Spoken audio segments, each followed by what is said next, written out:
Hello, students, teachers, parents, history nerds. Hello, everybody, and welcome to Nutshelled History, where we lay out the facts, the good, the bad, and the ugly. We continue with our Modern World History series by looking at changing ways of life and thought. Don't forget that there's a link for a fill-in-the-blank worksheet in the description. Feel free to use it. I just ask that you like and subscribe. I apologize for any mispronunciations ahead of time. I do my best. And let's go. In the late 1800s, the social order in the Western world slowly changed.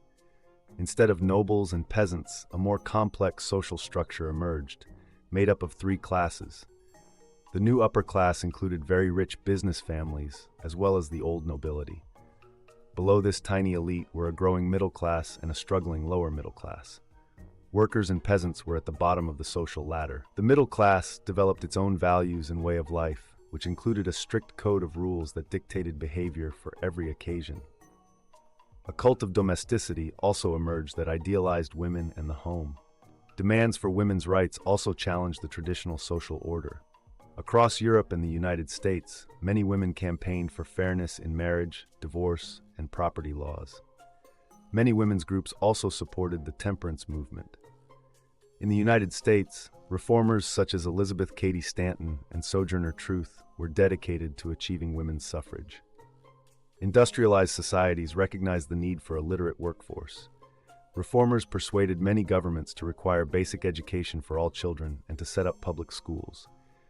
More and more children attended school, and public education improved. At the same time, new ideas in science challenged long-held beliefs. John Dalton developed the modern atomic theory. The most controversial new idea, however, came from the British naturalist Charles Darwin. His ideas upset those who debated the validity of his conclusions. Darwin argued that all forms of life had evolved over millions of years. According to his theory of natural selection, members of each species compete to survive. Darwin's theory caused controversy, since his ideas seemed to contradict the Bible. Unfortunately, other people applied Darwin's theory of natural selection to encourage racism. Others applied his ideas to economic competition. Religion continued to be a major force in Western society. The grim realities of industrial life stirred feelings of compassion and charity. For example, the social gospel urged Christians to push for reforms in housing, healthcare, and education. The Salvation Army both spread Christian teachings and provided social services. From about 1750 to 1850, a cultural movement called Romanticism emerged in Western art and literature. The movement was a reaction against the rationality and restraint of the Enlightenment. Romanticism emphasized imagination, freedom, and emotion. In contrast to Enlightenment literature, the works of Romantic writers included direct language, intense feelings, and a glorification of nature. Poets William Wordsworth, William Blake, and Lord Byron were among the major figures of the Romantic movement. Romantic novelists, such as Victor Hugo, were inspired by history, legend, and folklore.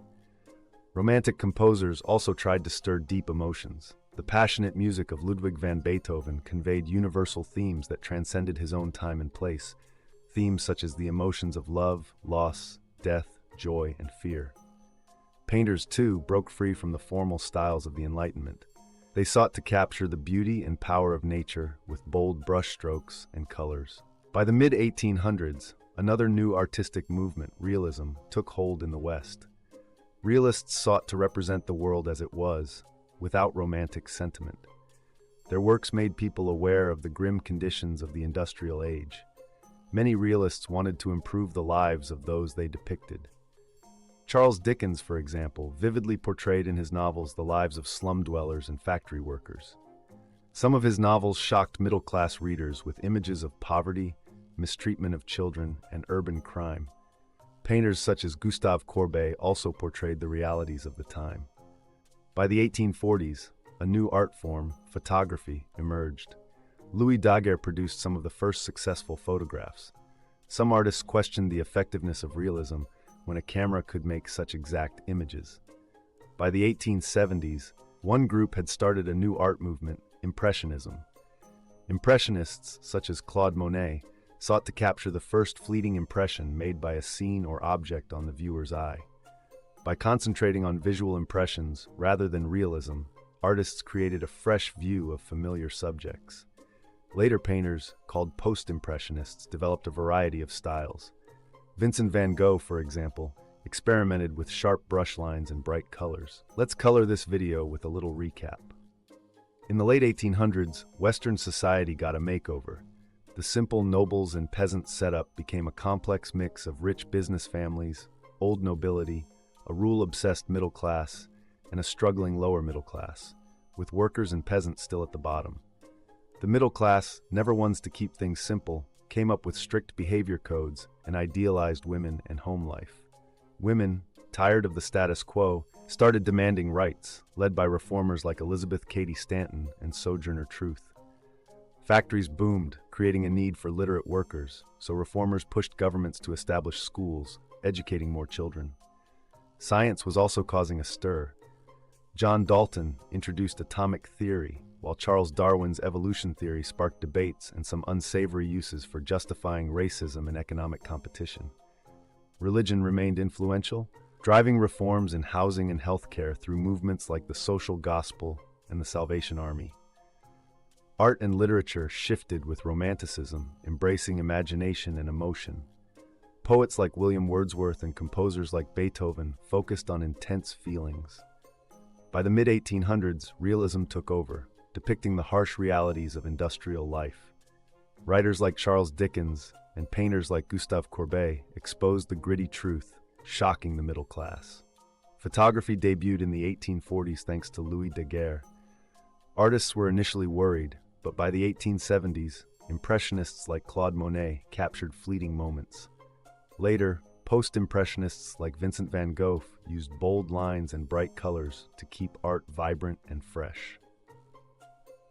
There you have it, folks. That is changing ways of life and thought, nutshelled.